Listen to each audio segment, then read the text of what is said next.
There exists a moment in the night sky, far beyond the reach of human sight, where something extraordinary has begun to reveal itself. For centuries, we gazed upward and wondered if we were truly alone in this vast, infinite expanse. We asked ourselves questions that echoed through our deepest thoughts, questions that seemed to have no answer. But recently, something changed. The James Webb Space Telescope, that remarkable instrument floating in the cold silence beyond our world, found something that makes you pause. It found a world much like ours. And on that world, something impossibly beautiful has begun to bloom.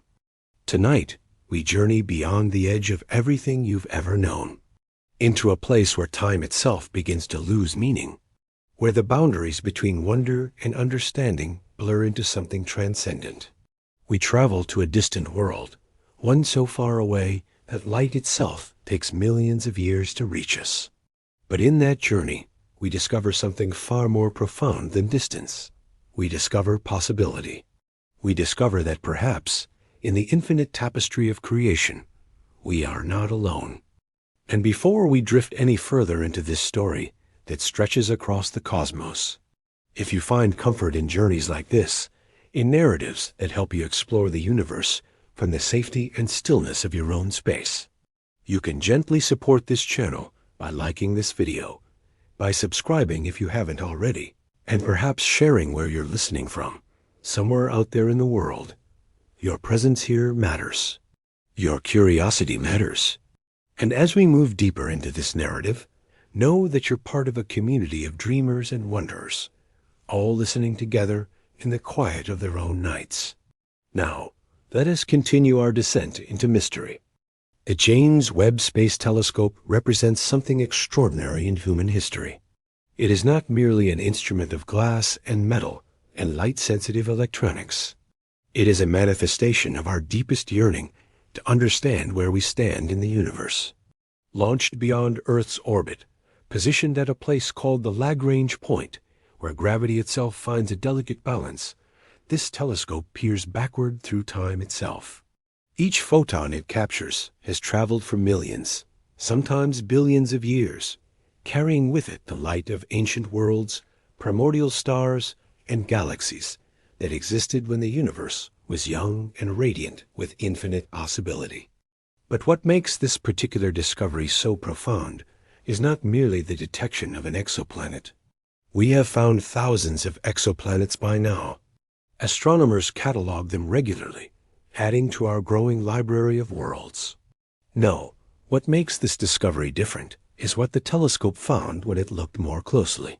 When the light from this distant world was analyzed, broken down into its component wavelengths, something remarkable emerged from the data. The chemical signature of this world suggested something almost impossible. It suggested that this planet possessed the very elements, the very conditions that we associate with life as we understand it. But there was more. And this is where the story becomes truly mysterious. Imagine for a moment that you are drifting through the infinite darkness of space. There is no sound here, only the vast silence that has existed since the beginning of time. Your consciousness floats between the stars, moving forward, always forward, toward this distant world. Around you, galaxies spiral in their eternal dance. Stars ignite and die. Nebulae glow with colors that have no names. And ahead, growing ever closer, is a world bathed in the light of its star. A world that is impossibly far away. Yet here you are, and you can see it clearly now. As you approach this world, details begin to resolve. It is not entirely unlike Earth, yet it is also profoundly different. The continents are arranged in patterns that seem almost intentional. The oceans shimmer with a depth that suggests vast mysteries beneath their surfaces. And above the planet, the atmosphere glows with a faint, almost luminescent quality. There is something here, something that is not merely rock and water and chemistry. There is something alive. The discovery itself came through a method known as spectroscopy. When light from this distant world passed through the telescope's instruments, it revealed secrets written in the very wavelengths of that light. Certain chemical elements absorb light at specific frequencies, leaving distinctive patterns like a fingerprint of chemistry. And in those patterns, astronomers found something that made them pause. They found oxygen. They found water vapor. They found methane in concentrations that seemed too high to be merely geological. They found, in essence, the signatures of a living world. Now, you might think that oxygen and water vapor alone would not be remarkable. After all, these elements exist throughout the universe. Water is common. Oxygen is abundant. But here is where the subtlety of science reveals its profound nature. On a world without life, these chemicals would distribute themselves according to the laws of chemistry and physics. They would reach equilibrium. They would remain relatively stable. But in the patterns that the James Webb detected, these chemicals were present in combinations that suggested something far more remarkable. They were present in combinations that suggested the continuous production of these chemicals. And the only known mechanism that produces oxygen and methane in these particular quantities is life. Life in all its infinite expressions. The team of astronomers who made this discovery spent months carefully analyzing the data, checking and rechecking their conclusions. Science moves slowly, deliberately, with caution. There is no rushing in the search for truth. And yet, when the evidence accumulated to a certain critical mass, when the data pointed with increasing clarity toward a single conclusion, they knew that they had found something momentous. A world, distant and strange, bathed in the light of its own star. A world that appeared to harbor life. Not microbial life, perhaps. Not simple organisms invisible to any eye, but something more. Something that had created atmospheric signatures that suggested complexity, suggests intent, suggests intelligence in the broadest sense. But yet, there is more to this that makes the discovery even more profound. For when scientists turned their attention to the patterns of these chemical signals, they noticed something that had been hidden until that very moment. The distribution of these chemicals was not random. It was not scattered haphazardly across the planet's atmosphere. Instead, it was concentrated in particular patterns, almost as if it were organized, almost as if something on that world was actively producing these chemicals in specific ways, almost as if the planet itself had been shaped by intention. And this is where your journey through understanding becomes truly intricate, truly complex. Because now we must ask ourselves questions that science alone cannot answer. We must ask what kind of life could create such patterns. What kind of intelligence could shape its world's very atmosphere? What kind of civilization, if we dare use that word, could leave such unmistakable signatures across the electromagnetic spectrum? These questions hang in the darkness like stars themselves, inviting us deeper into wonder. As you continue to drift in your imagination toward this world, you begin to perceive details that grow ever finer, ever more intricate. The planet's surface reveals itself in bands of color, greens like the forests of Earth, covering vast expanses, blues deeper and more mysterious than any ocean on our world. And there are other colors too, structures that shine with a faint luminescence, geometric in their arrangement, suggesting something that is neither purely natural nor purely artificial, something that blends the two in ways we have never imagined. You slow your approach.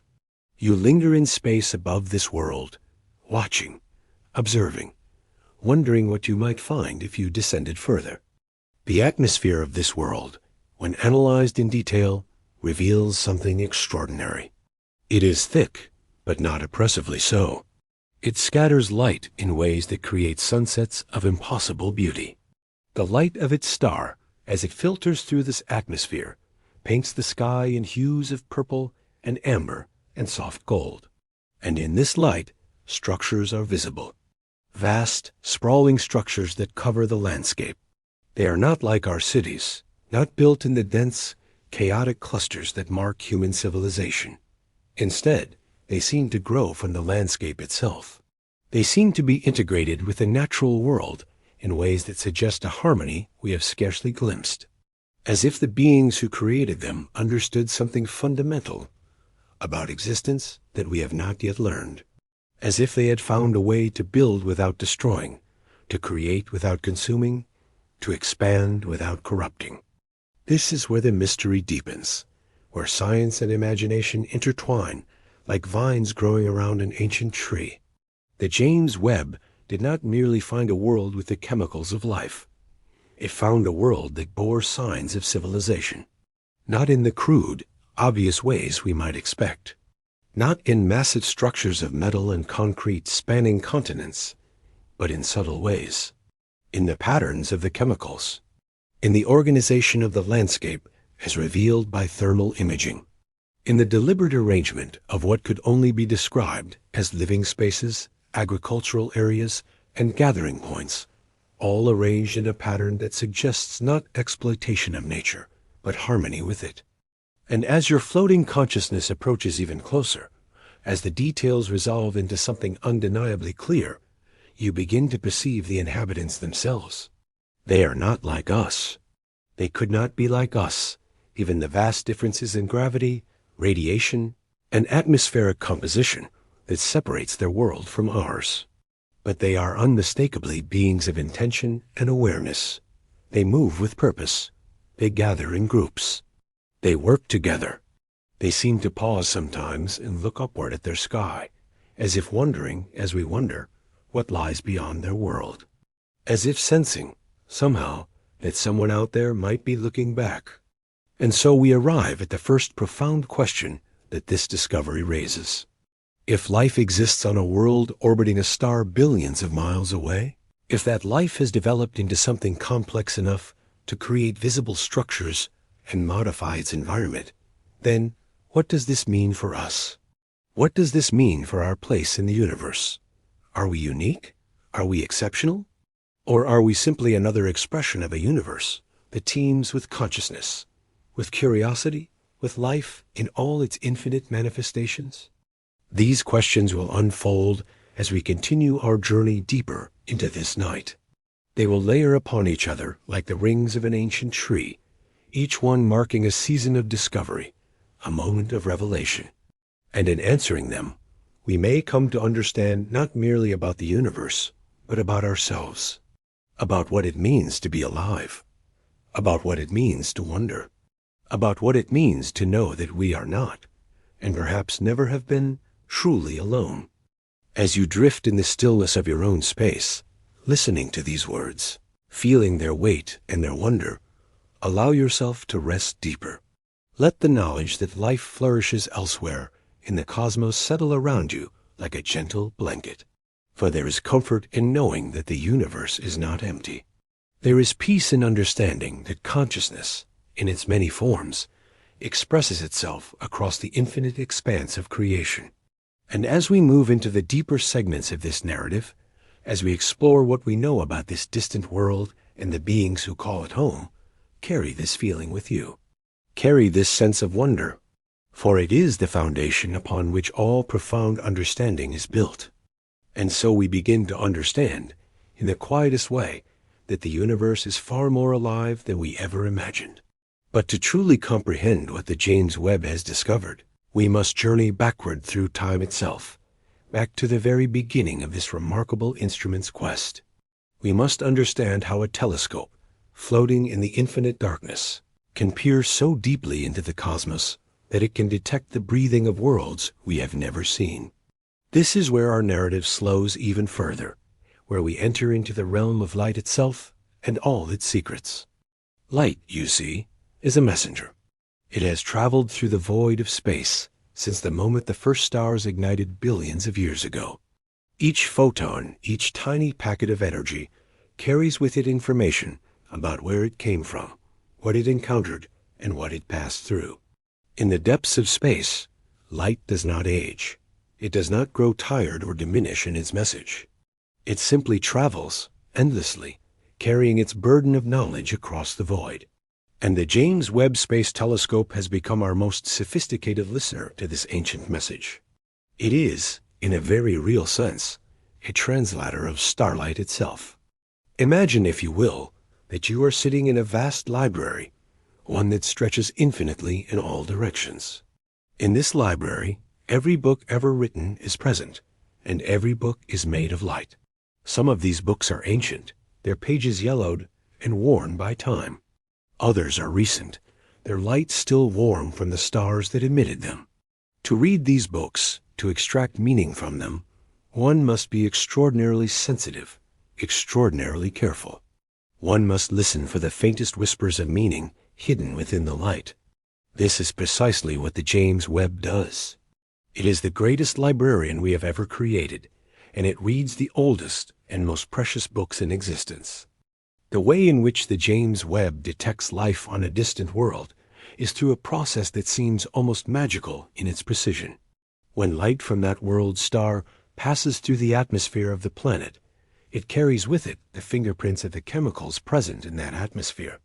Oxygen, nitrogen, water vapor, methane, carbon dioxide, each of these chemicals absorbs light at specific wavelengths.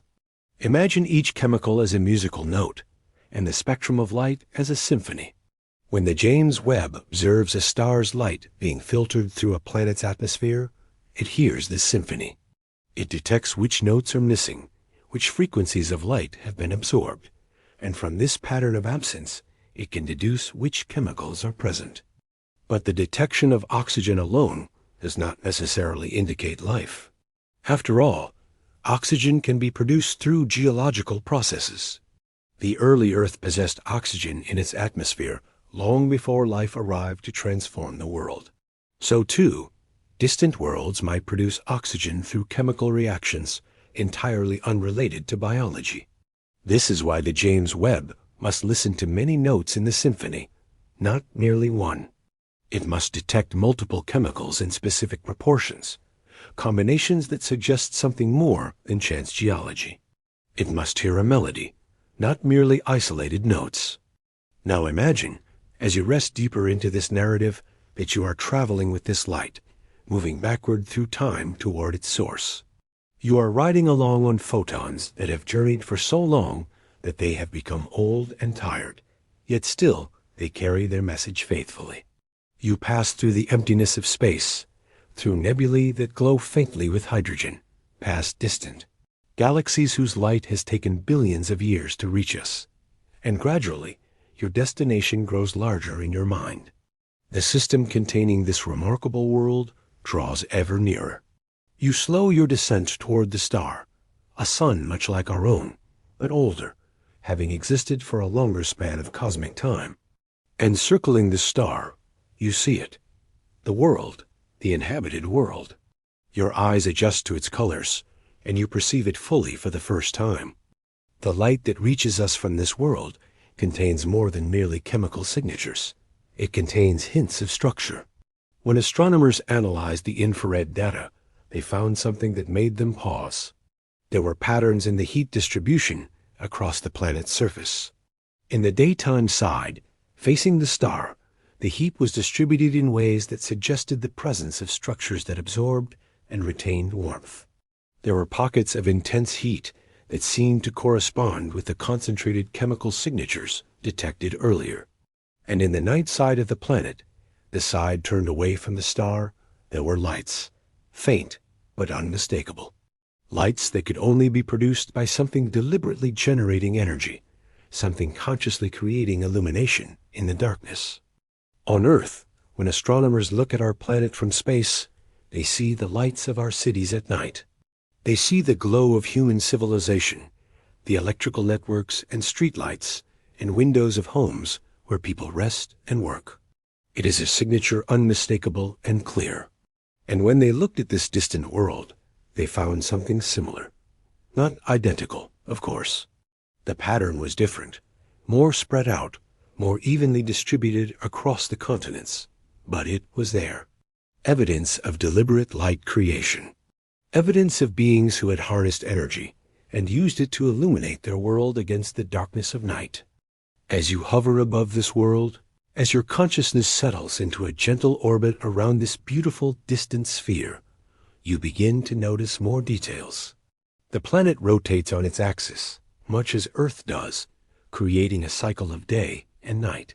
You watch as the terminator line, the boundary between light and darkness, slowly moves across the continents. And as the night arrives on a particular region, you see those lights intensify. You see how they cluster around certain areas, how they seem to follow patterns of geography and settlement. You see, in short, a world where beings have chosen to push back the darkness of night to create small spheres of light in which to live and work and rest. The existence of these lights was, in itself, remarkable. But what made the discovery even more profound was what the lights revealed about the civilization that created them. The distribution of these lights, when mapped and analyzed, suggested something unexpected. The beings on this world had not concentrated themselves into massive megacities as humans have done. Instead, they seemed to live in smaller, more distributed communities. These communities were connected by what appeared to be transportation networks, visible as thin lines of heat running between population centers. The infrastructure of a technological civilization was plainly visible, yet it was markedly different from our own in its organization and spread. And yet, there is something even more intriguing hidden within these observations. For when scientists examined the pattern of these lights more carefully, when they overlaid this distribution upon the planet's geographical features, they noticed something extraordinary. The lights seemed to have been placed with careful consideration of the landscape. They avoided the most pristine natural areas. They clustered instead around regions that appeared to have been deliberately modified to support settlement. And in the spaces between these settlements, the thermal signatures suggested something unexpected. They suggested forests, vast, thriving forests, ecosystems that were apparently thriving and expanding rather than shrinking.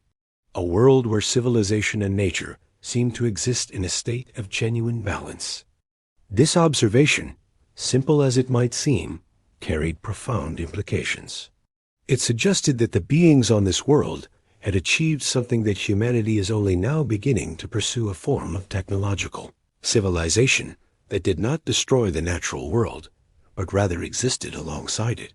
A form of development that did not require the clear-cutting of forests and the paving over of meadows to create space for expansion. A form of living that suggested deep, perhaps instinctive, understanding of ecological sustainability. It suggested wisdom. It suggested that intelligence, given enough time and space to develop, might naturally incline itself toward preservation rather than destruction. But how could such a thing have come to be? What path through history could lead a civilization to develop advanced technology capable of generating power and creating lights and building structures, while simultaneously maintaining the health and abundance of the natural world? This is a question that haunted the scientists who made the discovery. It is a question that continues to haunt those of us who contemplate it now. As your consciousness drifts lowly around this world, as you observe it from a distance that feels both intimate and vast, you begin to wonder about the beings who live below. What are they like? What do they think about? What dreams do they hold? Do they, as we do, look up at their night sky and wonder if they are alone? Do they possess myths and stories about the stars? Do they have religions, philosophies, arts? Or have they evolved in ways so different from us that such concepts as we understand them might not even apply to them? The James Webb cannot answer these questions. It can only hint at them. It can only suggest that something alive, something aware, something with intention and intelligence exists on that world. But the light carries more secrets still. For when the spectra were analyzed with even greater precision, when astronomers looked not merely at which chemicals were present, but at how those chemicals changed over time, they discovered something that had been hidden in the data all along. The chemical composition of the planet's atmosphere was not static. It was changing subtly but measurably, in ways that suggested an active, dynamic biosphere. The methane levels rose and fell in patterns that matched the planet's seasons. The oxygen concentrations varied in ways that suggested photosynthetic activity happening at a continental scale. And most intriguingly, there were other chemicals in the atmosphere. chemicals that had no known non-biological origin, chemicals that could only be produced by living processes. One of these chemicals was particularly intriguing. It was a compound containing sulfur and carbon, a molecule that on Earth is produced by certain bacteria as part of their metabolic processes. The fact that this molecule was present in concentrations high enough to be detected from light years away suggested that there was a vast quantity of these organisms on the distant world. In the oceans, perhaps in the soil, in every crevice and corner where liquid water and chemistry could interact. An entire biosphere, ancient and thriving, existed on that world. And not merely a biosphere of simple organisms. No, because the presence of these larger structures, these signs of civilization and organized living, suggested that evolution had proceeded on that world much as it had on Earth. Simple life had emerged. It had diversified. And eventually, some branch of that life had developed intelligence, had created technology, had begun to consciously shape its world. Time, you see, is the great transformer. Given enough time and the right conditions, the chemistry of life can become extraordinarily complex. An ancient world, one that had been suitable for life for billions of years, would have had ample opportunity for evolution to produce wonders. And apparently, that is precisely what had happened on this distant sphere. For how many billions of years had that world hosted life? How many epochs had passed since the first stirring of chemistry into biology? The light does not tell us this. We can only guess. We can only speculate that the civilization we see evidence of is not young, not newborn, but mature. A civilization that has had time to develop in ways we can scarcely imagine. And as you continue your orbit around this world, as the light of its star washes over its continents and oceans, creating those sunsets of impossible purple and gold, you realize something profound. You realize that we, on Earth, are not spectators to a distant drama. We are not observers of something utterly foreign and incomprehensible. Instead, we are witnesses to one possible expression of the universe becoming aware of itself. We are gazing upon a mirror of sorts, though the reflection shows something different from what we see when we look at ourselves. We are seeing what an alien world can produce, given time and chemistry and the right conditions. We are seeing that intelligence is not unique to Earth.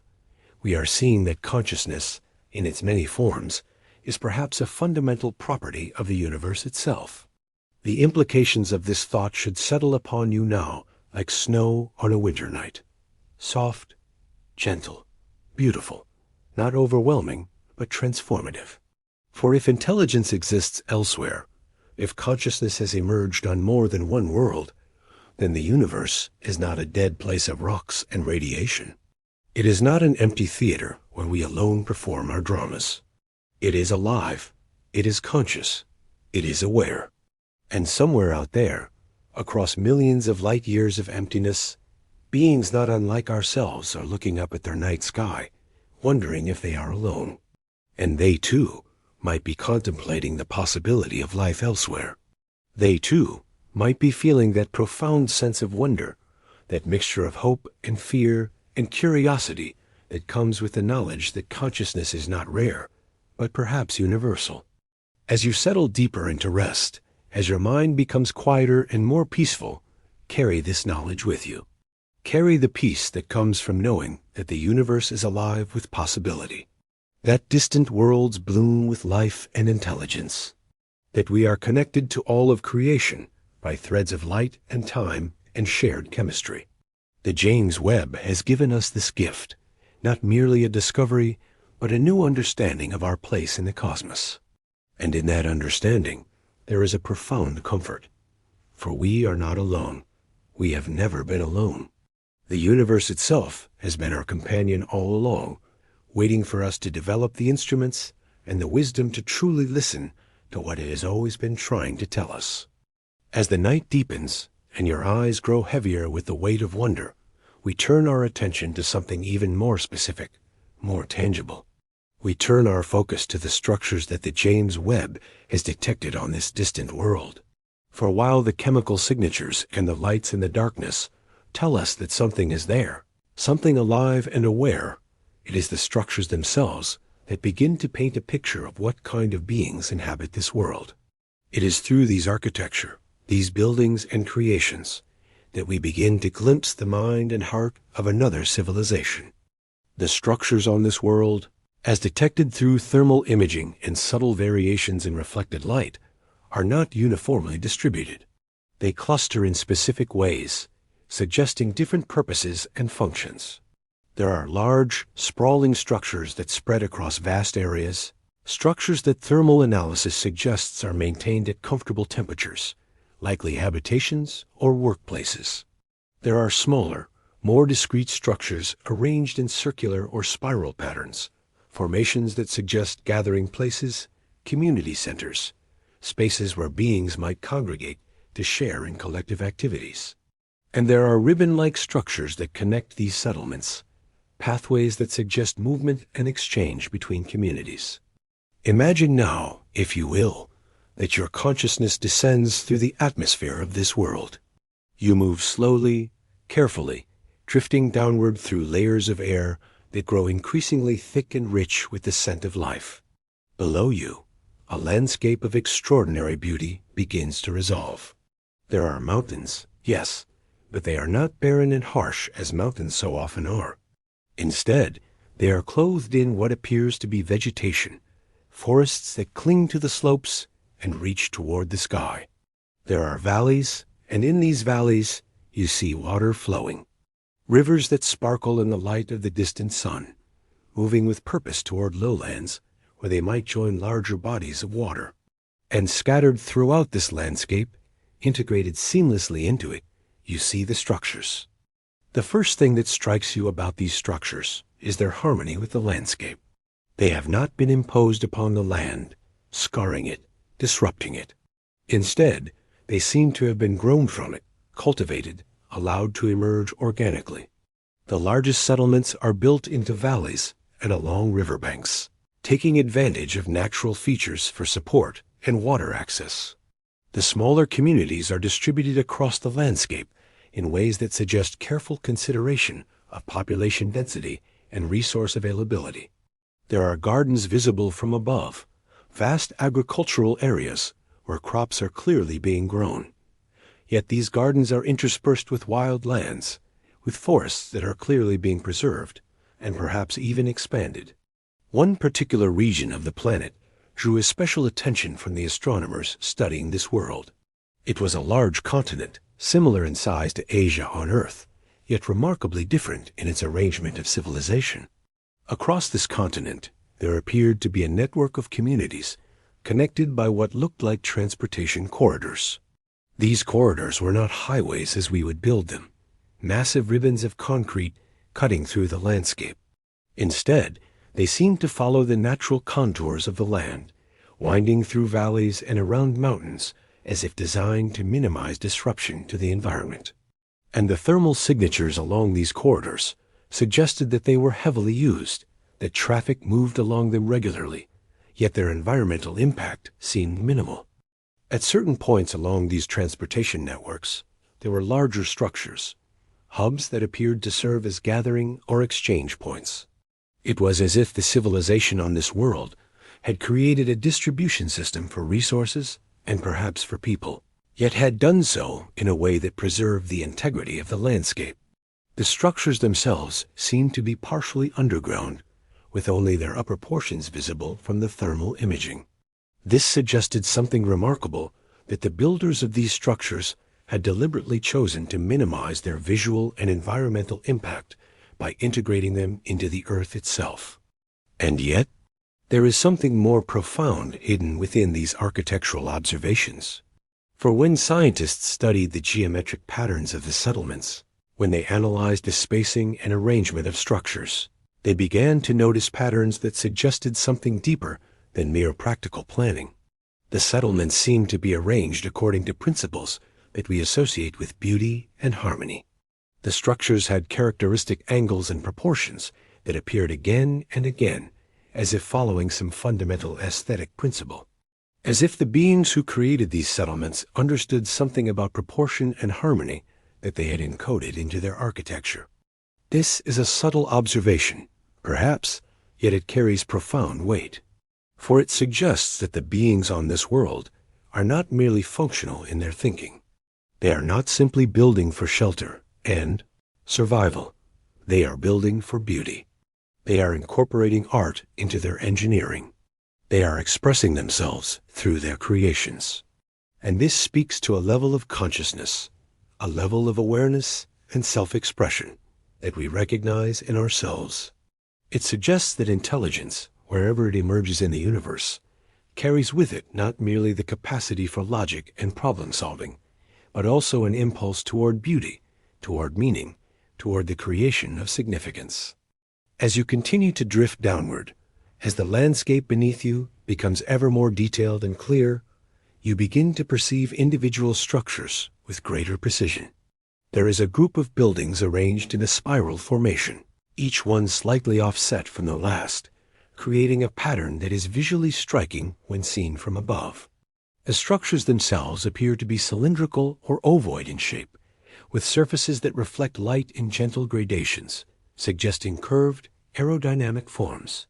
The color of these structures, insofar as thermal imaging can convey color, appears to be warm, golden, as if they have been constructed from materials that have absorbed the light of their sun over many years. Nearby, you perceive what appears to be a vast open space, a plaza or gathering area that stretches across several hundred meters. This space is not paved, as human cities might pave their plazas.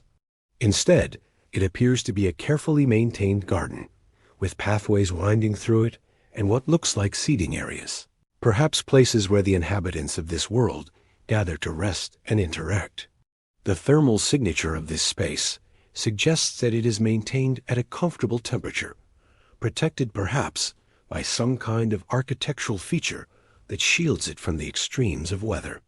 And there are beings visible here, or at least thermal signatures that correspond to beings, moving about, pausing, seeming to interact with one another. The scale of these structures is difficult to estimate from the thermal imaging alone, but calculations based on the spacing and the apparent distance from the James Webb's observations suggest that many of these structures are quite large. Not impossibly large, not megastructures on a scale that would suggest a civilization of incomprehensible technological advancement. Instead, they seem to be buildings of a scale that would be familiar to us, structures that might house dozens or hundreds of individuals, workspaces, and habitation areas designed for creatures of roughly similar size to humans. This is significant. It suggests that the inhabitants of this world are not microscopic, nor are they titans of impossible stature. They are beings of a scale that would make communication and collaboration possible, should we ever somehow find a way to reach across the void and speak with them. As you hover above one particularly intriguing structure, you perceive something that causes your consciousness to pause. The structure is not isolated, as many of the others are. Instead, it is surrounded by what appears to be a vast garden or park. But this is not a garden of plants alone. Woven throughout the botanical landscape are what appear to be artistic installations, sculptures or monuments, shapes that suggest deliberately creative expression. Some of these forms are abstract, geometric, suggesting mathematical or philosophical concepts. Others appear to be representational, depicting what might be creatures or beings in various forms of movement or expression. It is as if this space has been deliberately designed as a place of cultural expression, a space where the beings of this world could contemplate beauty and meaning. And this observation, this recognition of what appears to be art and culture, strikes at the very heart of what makes this discovery so profound. For it suggests that the beings on this world are not merely surviving. They are not merely existing and propagating and moving through cycles of reproduction and death. Instead, they are creating. They are expressing themselves. They are engaging in the very activities that we, as humans, consider to be essential to what makes life worth living. They are making art. They are creating spaces for contemplation and gathering. They are building monuments to ideas and ideals. They are, in short, alive in the fullest sense of the word. The more you observe, the more patterns begin to emerge. There is an ordering principle to this civilization, a way of thinking that seems to pervade every aspect of their construction and organization. It is not rigid, not militaristic, not the product of a single centralized authority imposing uniformity from above. Instead, it is more like a musical chord, where different notes maintain their individuality while contributing to a unified whole. Each settlement has its unique character, its particular aesthetic, its own expression of what this civilization values. And yet, there are threads of similarity that run through all of them, principles that seem to be universally understood and respected. One of these principles seems to be a commitment to environmental preservation. Throughout your observation, you note repeatedly that the civilization has not simply converted the landscape to serve its purposes. Instead, the civilization has adapted itself to the landscape. Forests are preserved, not merely as resources to be harvested, but as essential parts of the world's ecology and aesthetics. Rivers are allowed to flow naturally, their courses not diverted or dammed for power generation. Mountains are left largely untouched, their wildness preserved even as nearby areas are developed. It is as if the inhabitants of this world understand, at some fundamental level, that they are not the masters of the world, but rather participants in a vast ecological community, and that their survival and flourishing depends upon the health of that entire community. This realization brings with it a profound question. How did this civilization come to this understanding? Humanity on Earth has largely treated the natural world as something to be exploited and controlled.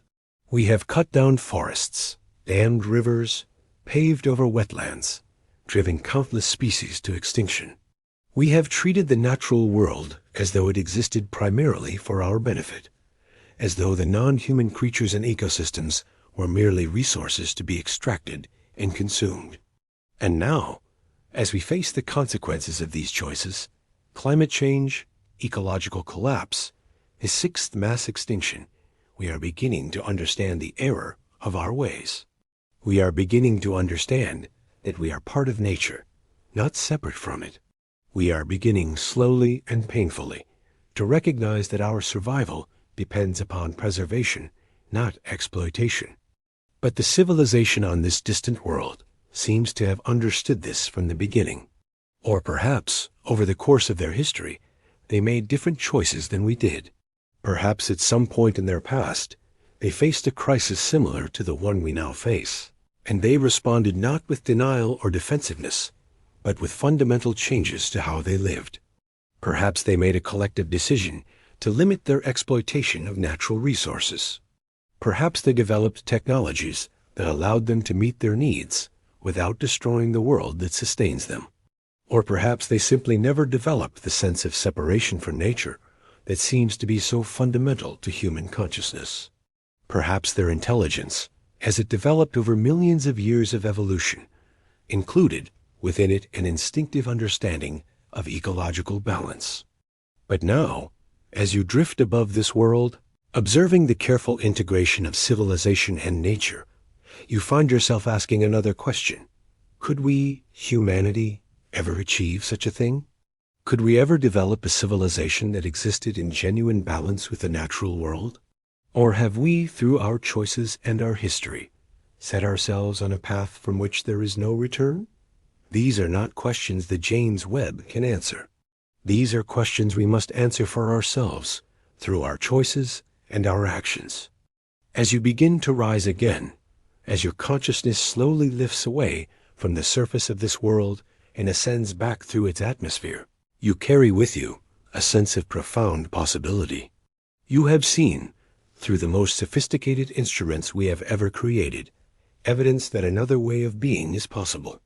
You have glimpsed a civilization that has achieved technological sophistication without sacrificing the natural world. You have witnessed, from a distance of millions of light years, a version of the future that might have been, or might yet be, if we make different choices than we have made thus far. And as the world falls away beneath you, as you ascend toward the black void of space, you see once more the lights of this civilization beginning to brighten as night falls on that continent. You see the cities and towns and communities glowing gently against the darkness, a soft illumination that speaks of beings who have chosen a path different from ours, a path that honors both technology and nature, both the needs of civilization and the integrity of the world that sustains that civilization. And you realize in this moment that the discovery of this world is not merely a scientific achievement, it is a gift of hope, a gift of possibility, a suggestion from the universe itself that things could be different, that worlds can flourish and civilizations can thrive while remaining in harmony with the living systems that birth them. As the hours of the night deepen and your awareness becomes increasingly immersed in the stillness and safety of your own space, we turn our attention to a question that has perhaps been lingering at the edges of your consciousness since the beginning of this journey. If the James Webb has found evidence of intelligent civilization on a distant world, then surely this raises questions about communication, about contact, about the possibility of interaction across the vast emptiness of space. And yet, the answers to these questions are far more complex, far more nuanced than we might at first imagine. Light travels at a speed of approximately 186,000 miles per second. It is the fastest thing we know of, the ultimate cosmic speed limit, and yet in the vast expanse of the universe, even this almost incomprehensible speed is barely faster than a crawl. The light from this distant world that the James Webb detected has been traveling through space for millions of years. It carries with it the image of a civilization frozen in time, a civilization that existed in the form we now observe millions of years ago. In that time, the civilization may have changed profoundly. It may have evolved technologically in ways we cannot imagine. It may have declined. It may have vanished entirely.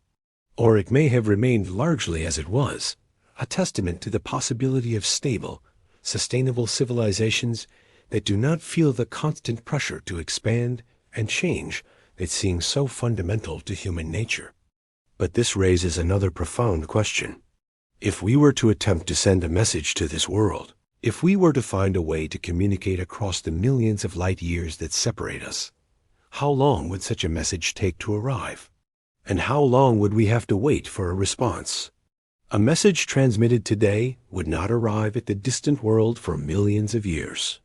And then, assuming the inhabitants of that world recognized it as a message, assumed they understood what was being communicated to them, and decided to send a response, that response would take millions of years more to return to us.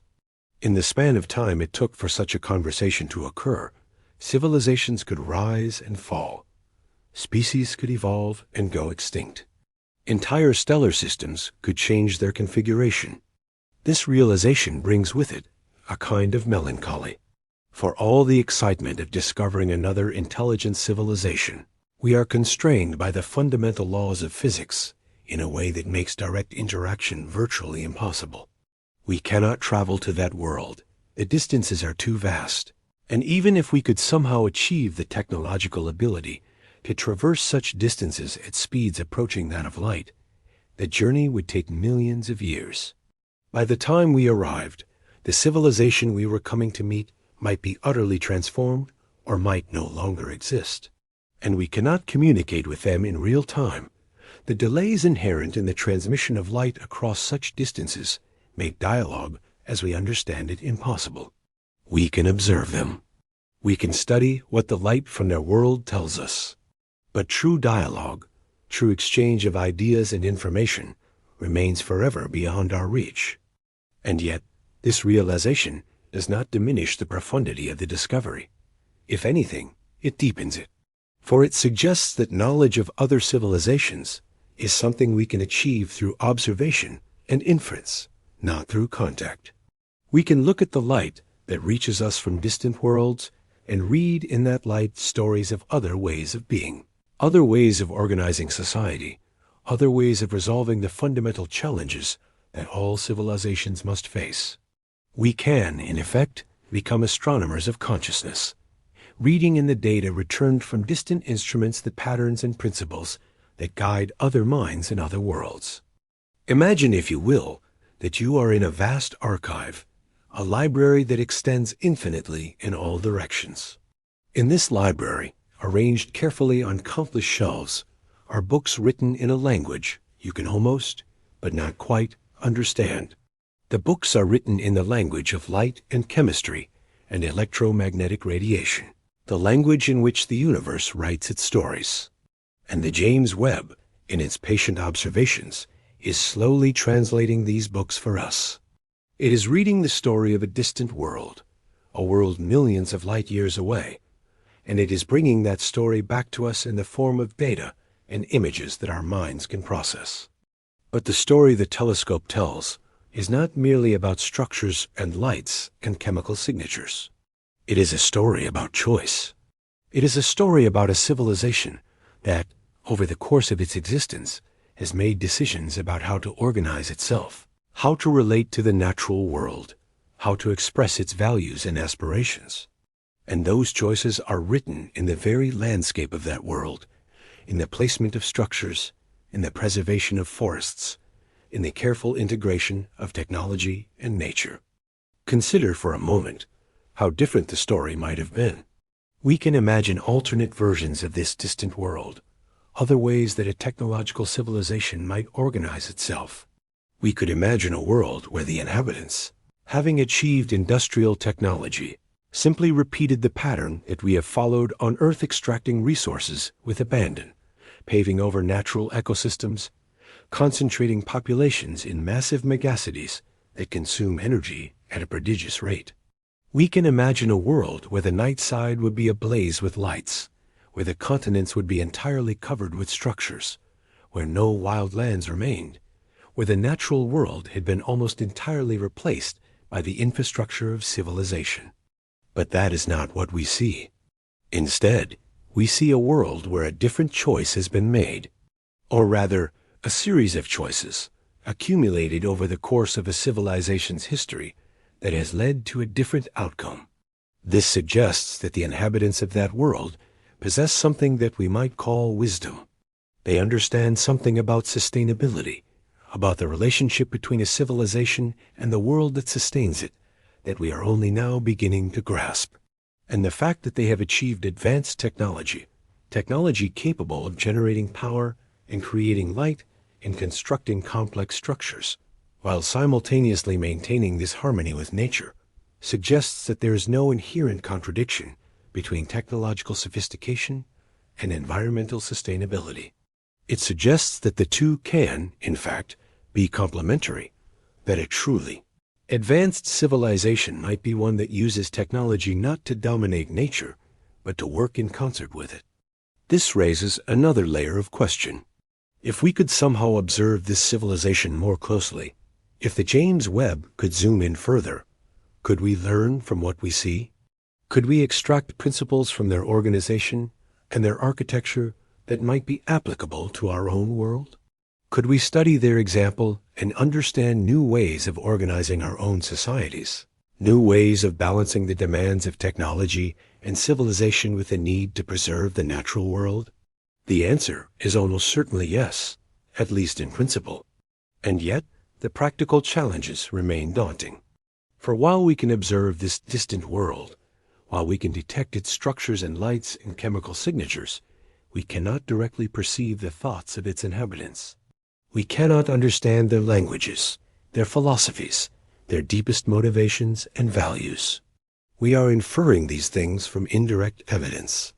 We are reading a story written in the grammar of light and thermal signatures, and we must be careful not to impose our own interpretations upon what we observe. Perhaps the civilization on this world has not achieved environmental harmony through wisdom and deliberate choice.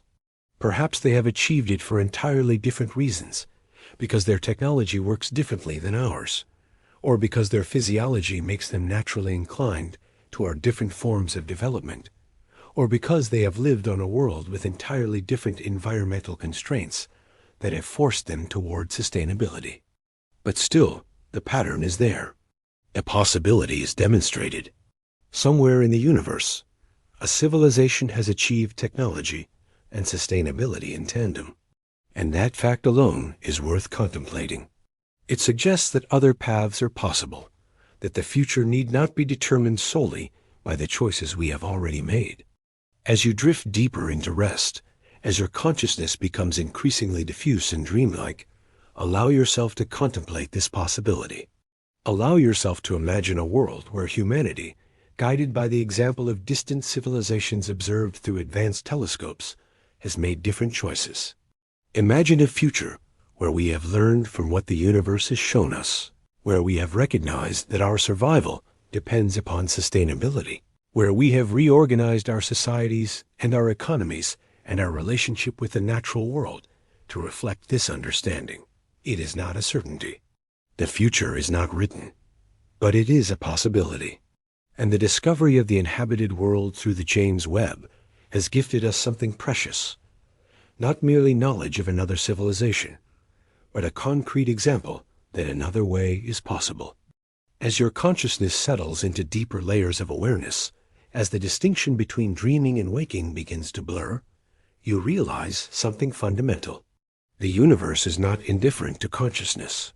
It is not a dead machine operating according to rigid laws, generating order and then chaos in an endless, meaningless cycle. Instead, it is a place where consciousness arises. It is a place where intelligence emerges and develops and creates. It is a place where beings contemplate meaning and beauty and significance.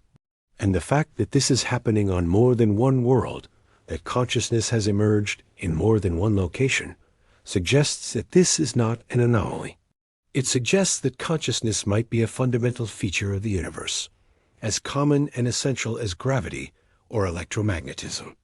And if consciousness is indeed a fundamental feature of the universe, then we ourselves are not anomalies or accidents. We are expressions of something deep and profound. We are the universe becoming aware of itself, observing itself, contemplating itself. We are consciousness manifesting in forms and patterns that allow it to grow and learn and understand. And in knowing this, in truly grasping the implications of this truth, there is a kind of profound peace. For we are not alone, isolated in a dead cosmos. We are part of something vast and alive and conscious. We are threads in an infinite tapestry, and our awareness and curiosity and wonder are threads that are woven throughout all creation. As you settle even deeper, as your eyes grow heavy and your body becomes light, carry this knowledge with you. Carry the understanding that consciousness, in all its expressions, is precious and rare and worth preserving. Carry the recognition that the universe has shown us, through the James Webb and the distant world it has revealed, that intelligence and wisdom are not unique to humanity. We have much to learn. We have vast territories of understanding yet to explore. And perhaps, in that exploration, we will find the wisdom to build a civilization that honors both the achievements of technology and the integrity of the natural world that sustains us. Perhaps we will learn from the example that has been transmitted to us across millions of light years, the example of another civilization that has found a way to flourish while remaining in harmony with the life that surrounds it. Deep in the night now, as the hours accumulate and the silence of your own resting place becomes almost tangible, we venture into perhaps the most profound territory of all. We turn our attention to the question of how consciousness itself emerges and develops. How does intelligence arise from simple chemistry? How do beings become aware? And what does the existence of this distant civilization tell us about the universality of consciousness throughout the cosmos?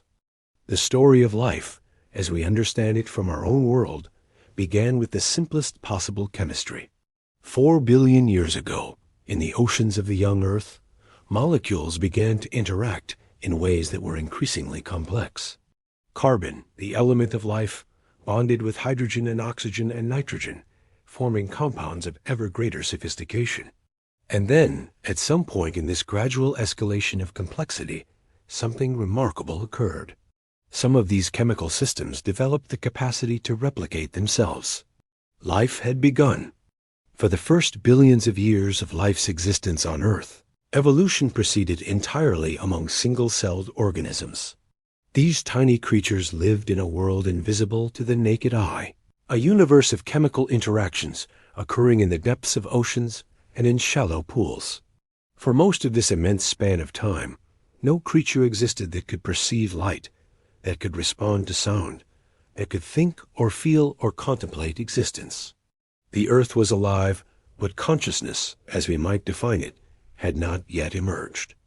And then, gradually, life became more complex. Single cells began to cluster together, forming multicellular organisms. These new creatures developed specialized tissues, organs, systems that allowed them to interact with their environment in increasingly sophisticated ways. Nervous systems developed, allowing organisms to respond more quickly and precisely to stimuli. Brains emerged, at first simple, but gradually becoming more complex, developing new layers and capabilities. And somewhere in the midst of all this gradual development, consciousness emerged. Some creatures began to be aware of their surroundings, aware of themselves, aware that they were aware. A new dimension of existence had entered the universe. Now imagine, as you drift in the quiet of the night, that this process is not unique to Earth. Imagine that on countless worlds throughout the universe, the chemistry of life has begun. On countless worlds, in countless oceans and pools and chemical systems, molecules have learned to replicate. Life has emerged. And then, over billions of years of evolution, on many of those worlds, consciousness has arisen. Minds have developed.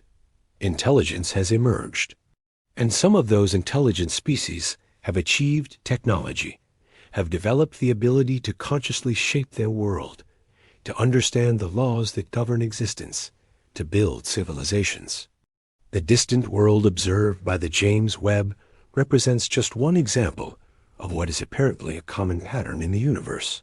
It represents a world where life emerged, where consciousness developed, and where intelligence eventually led to the creation of technology and civilization.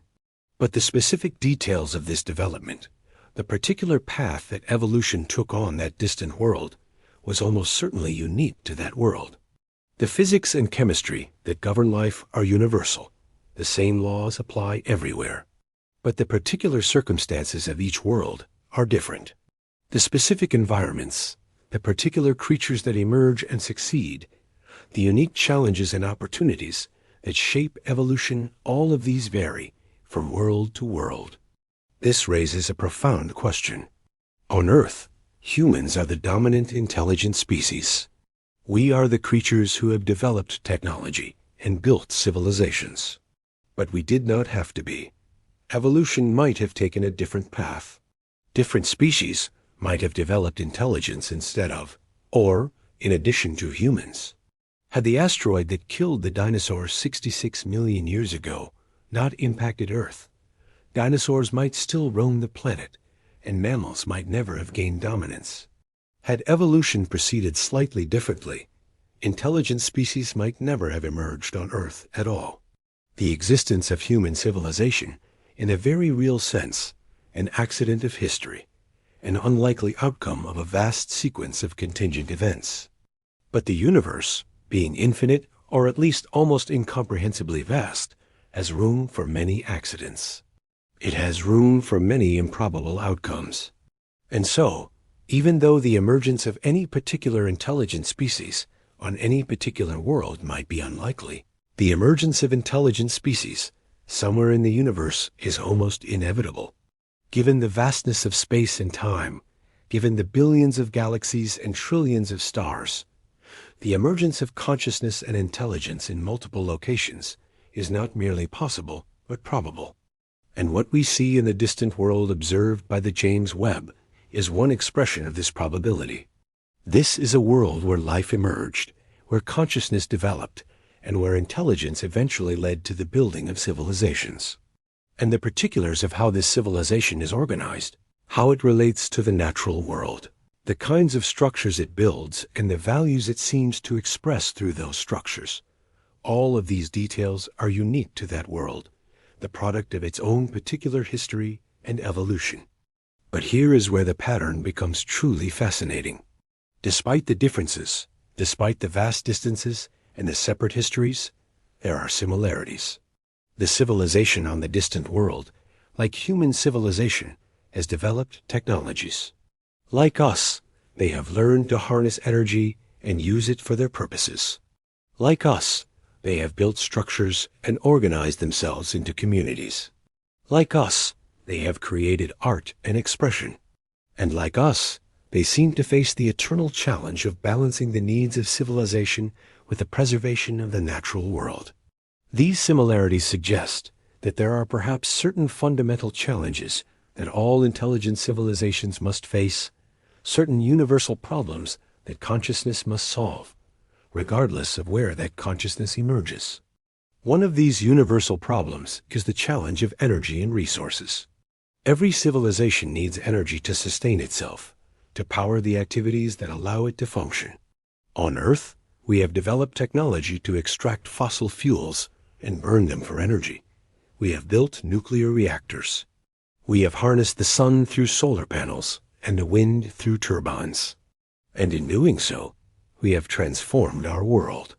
The civilization on the distant world clearly faces this same challenge. But apparently, they have solved it differently than we have. The fact that their world still maintains vast forests, still preserves wild ecosystems, suggests that they have found a way to generate the energy they need without destroying the natural world.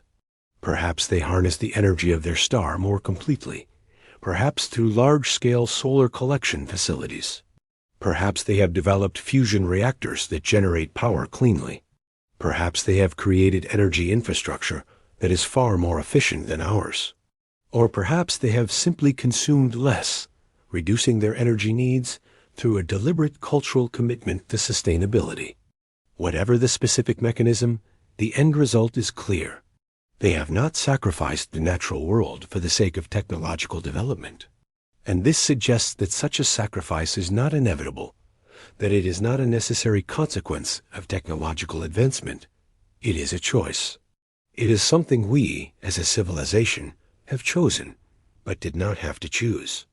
Another universal challenge that intelligent civilizations must face is the question of organization and governance. How do beings coordinate their activities? How do they make decisions about resource distribution? How do they resolve conflicts and maintain social cohesion? On Earth, we have developed various forms of government and economic organization: monarchies, democracies, capitalist systems, socialist systems, and countless hybrids and variations. Some of these systems have worked better than others at providing for human welfare and allowing for human flourishing. But all of them have had to grapple with fundamental questions about power, resources, and justice. The distant civilization presumably faces similar questions. The structure of their settlements, the way they distribute and use resources, the apparent balance they have achieved between individual and collective needs. All of these suggest that they have developed some form of organization that allows for this balance to be maintained. Whether their system is democratic or authoritarian, capitalist or communitarian, we cannot say from the data alone. But the very fact that the system seems to be stable and sustainable suggests that whatever organizational principles they follow, they work. They allow for the coordination of vast numbers of beings around the common goal of survival and flourishing, while maintaining a commitment to environmental sustainability. This raises a tantalizing possibility.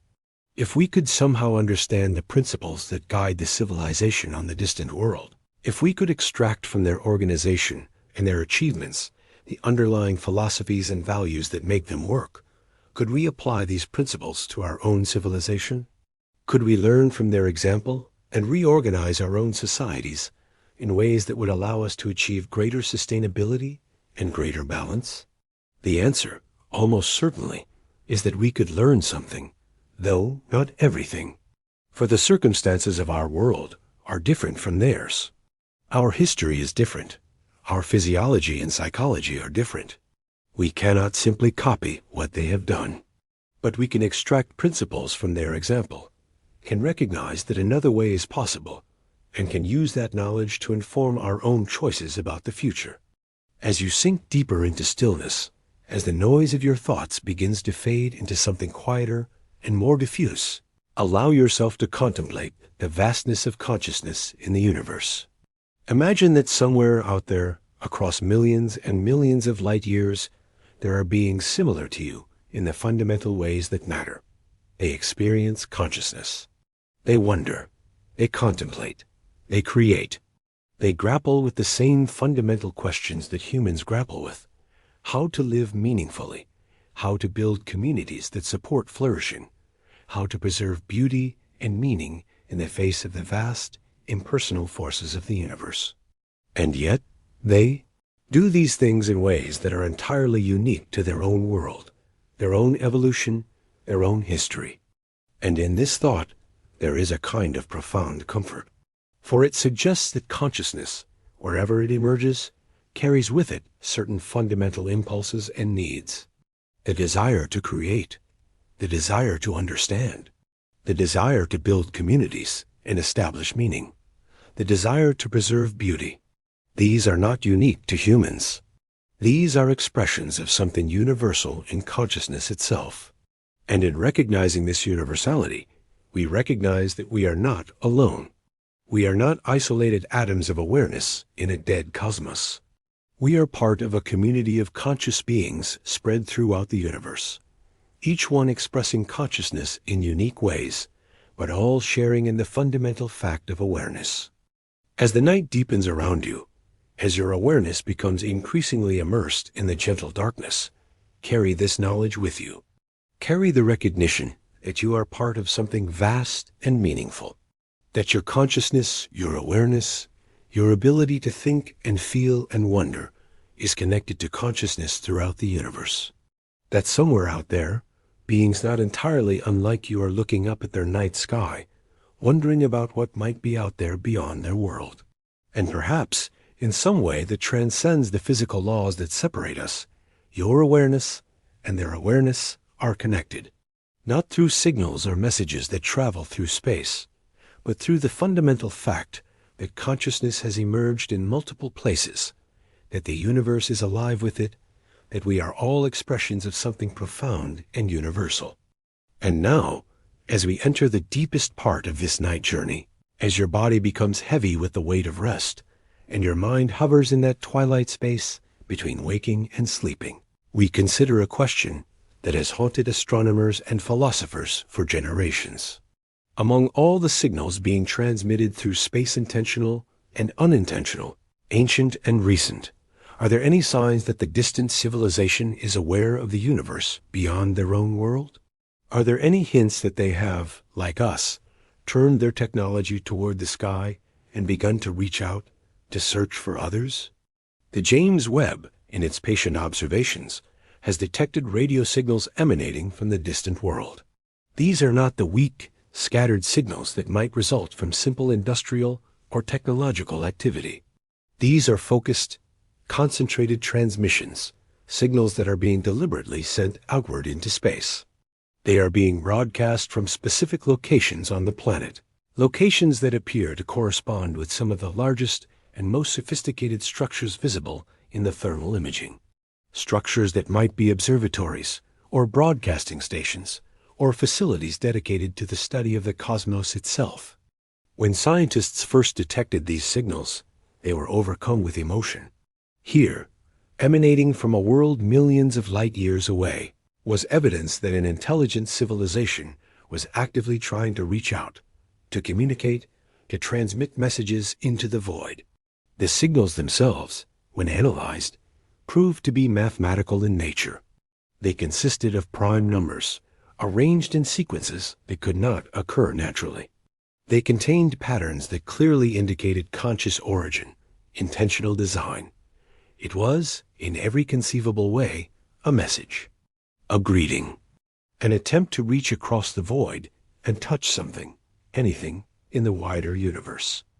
And this raises a haunting question. If that civilization is deliberately transmitting signals into space, then they, like us, must harbor the belief that they are not alone.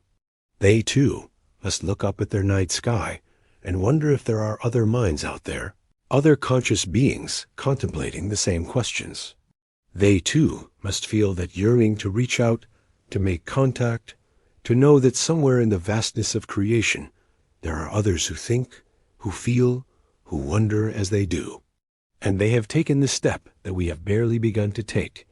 They have sent messages into the darkness, knowing that there is almost no hope of receiving a response within any reasonable time frame, yet sending them anyway. What does this tell us about the psychology of intelligent beings? What does it suggest about consciousness itself, that creatures who are entirely isolated, who have no reason to believe that anyone will ever hear their messages, nonetheless feel compelled to send them? Perhaps it speaks to something fundamental about intelligence and consciousness. Perhaps the impulse to communicate, to reach out, to share meaning and intention with others, is so fundamental that conscious beings cannot help but succumb to it. Perhaps the desire for connection is written into the very fabric of consciousness itself. Imagine, as you rest in the darkness of your own night, what it would be like to be an inhabitant of that distant world. Imagine that you are one of the beings who lives on that beautiful, carefully balanced civilization. You look up at the sky and you see the stars. Your astronomy, your study of the cosmos, has revealed to you that the universe is vast beyond measure, that there are billions of galaxies, each containing billions of stars, many of which almost certainly harbor worlds. And you, like humans, come to believe that it is impossible that you are alone. So you convince your civilization to build transmitters. You compose messages carefully, explaining who and what you are, sharing mathematical concepts, broadcasting greetings to the unknown. And then you send these messages out into the void, knowing that they will likely never receive a response, knowing that the light-year distances make real conversation impossible, yet knowing that you must try. What would drive you to do this? What is the impulse that motivates such an act? Perhaps it is hope. Perhaps it is faith in the possibility of connection. Perhaps it is a recognition that the universe, if it contains consciousness anywhere at all, contains consciousness in multiple places, and that some attempt at reaching out is worth making, even if the odds against success are astronomical. Whatever the motivation, the fact that this civilization has taken this step is significant. It suggests a kind of courage, a willingness to extend a hand into the darkness, despite the overwhelming probability of that hand never being grasped in return.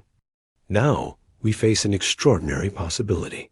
These signals, transmitted from that distant world, have been traveling through space for the same length of time that the light from that world has been traveling, which means that the signals we are now detecting, the messages being actively broadcast into the cosmos, have been traveling for millions of years.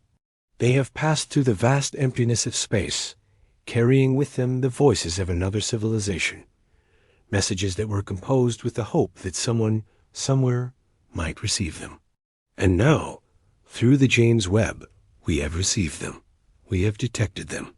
We have translated them. In a very real sense, we have made contact. But here is where the poignancy of the situation becomes overwhelming. The beings who composed these messages millions of years ago are long dead. Their civilization may have evolved beyond recognition. It may have changed so radically that the messages they sent, the values they expressed, the very concepts they tried to convey, no longer make sense in the context of what their civilization has become. Or the civilization itself might have ended. A catastrophe might have befallen them. They might have made a choice, as a society, to stop broadcasting.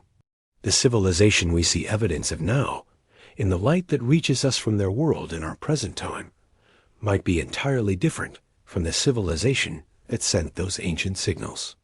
This raises a profound melancholy, a kind of cosmic loneliness that cuts deeper than the ordinary loneliness we might feel in the depths of night.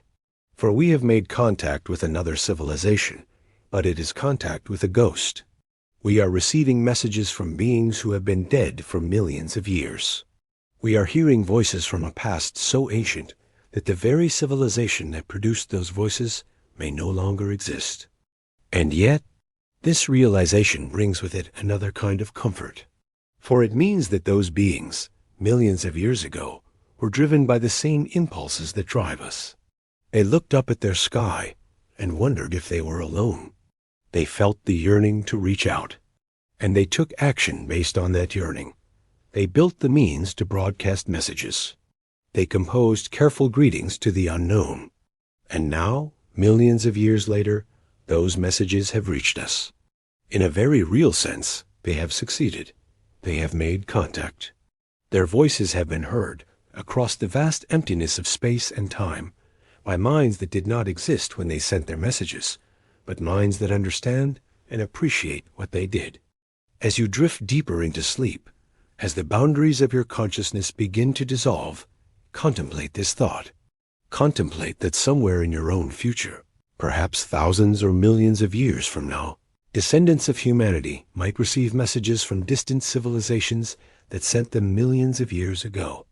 Those messages will carry with them the hopes and dreams of minds that have long since passed away. And those future humans will understand what those ancient senders were trying to express. They will feel the yearning that drove those distant beings to broadcast into the void. And they will know with certainty that consciousness is not unique to their world, that the universe is alive with it, that across the vast expanse of creation, minds think and feel and wonder and long for connection. And perhaps, in that future time, just as we are doing now, those descendants of humanity will compose their own messages. They will add their voices to the chorus of conscious beings reaching out across the void.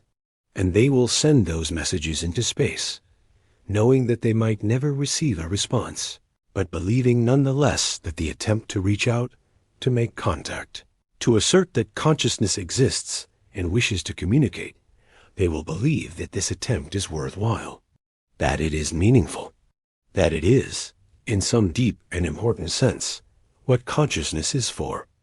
The signals detected from the distant world were analyzed with extreme care by teams of scientists and linguists working together. While the language of the signals was not immediately comprehensible, the mathematical content was universally understandable. The beings on that world had created a message using the language of mathematics, a language that any sufficiently advanced intelligence could decode. They had crafted prime numbers into sequences.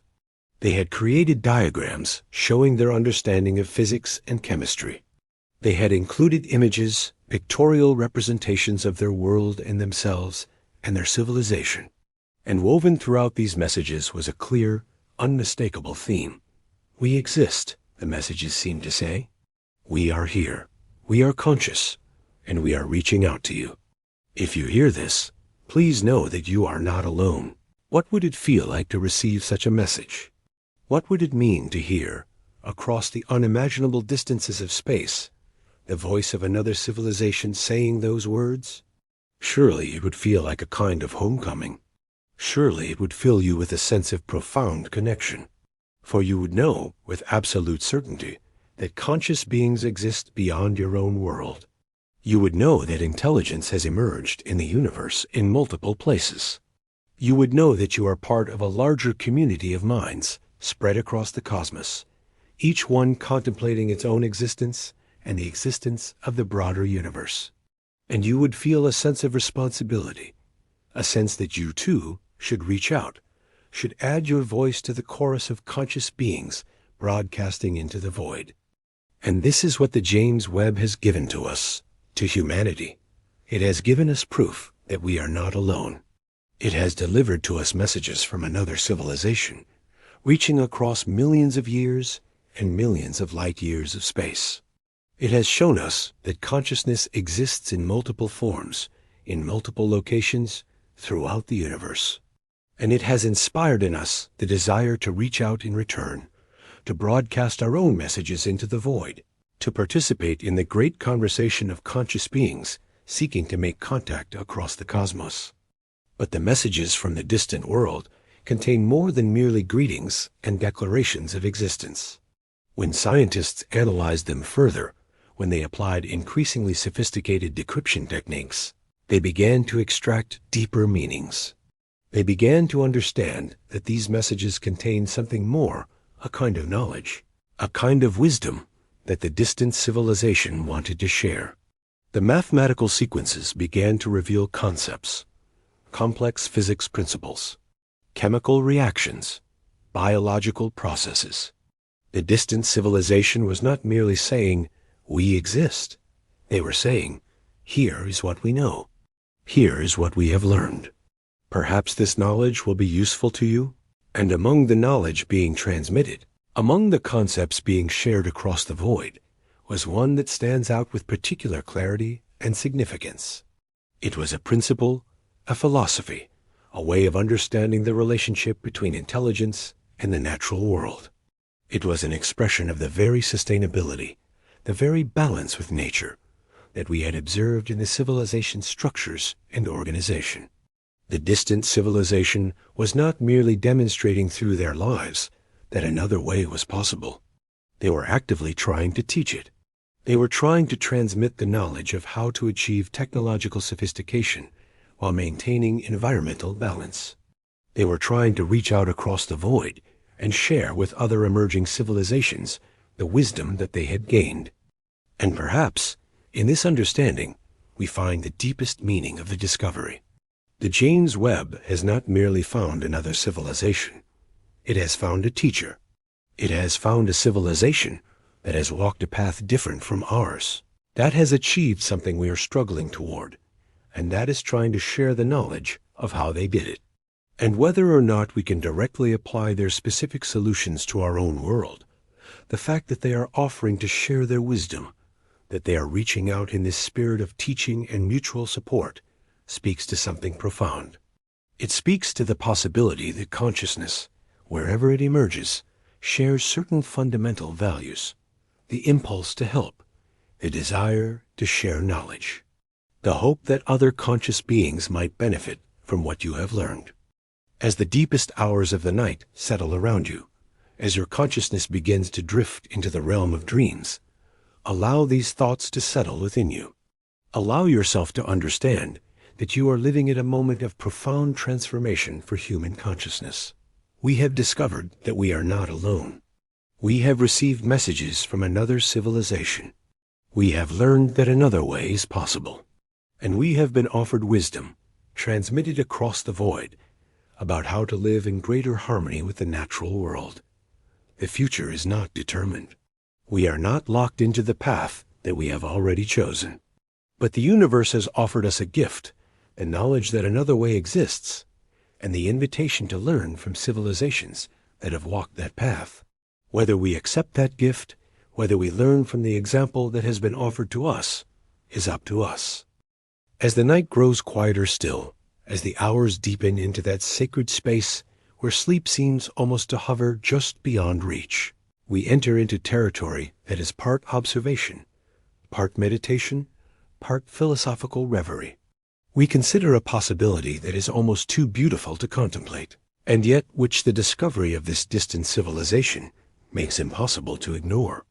We ask ourselves, what if the universe is slowly, gradually, becoming aware of itself through the emergence of consciousness in multiple locations?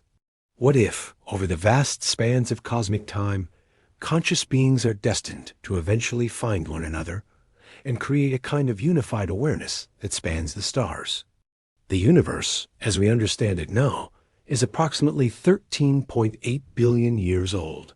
The Earth is about 4.5 billion years old. Humanity, as a species, has existed for only about 300,000 years. And technological civilization, the kind of civilization that has allowed us to develop radio telescopes and space agencies, and the James Webb Space Telescope, has existed for merely a few hundred years. When you consider these timescales, when you truly grasp how short the existence of consciousness on Earth has been in comparison to the age of the universe, it is staggering. It is humbling. It suggests that consciousness is, in a very real sense, just beginning to emerge in the universe, that we are among the first generations of conscious beings to exist. And yet, consciousness has emerged elsewhere. The civilization we have discovered is apparently ancient. The structures we observe, the complexity of their society, suggests that they have been conscious in building civilizations for far longer than humanity has. Their world might have harbored life for billions of years. Intelligent life might have existed there for millions of years. And if consciousness has emerged on these two worlds, Earth and the distant world, then by the sheer logic of probability, consciousness must be emerging or have already emerged on countless other worlds throughout the universe. Now imagine for a moment a future billions of years hence. The universe continues its expansion. Stars age and die.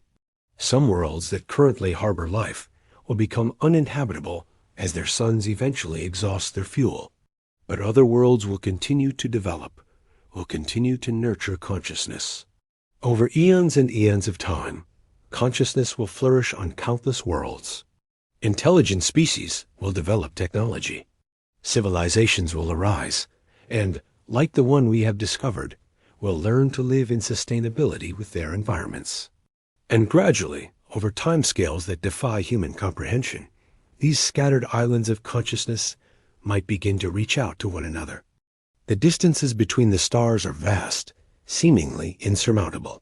But given enough time, given enough determination, given the application of increasingly sophisticated technology, perhaps these distances could be crossed.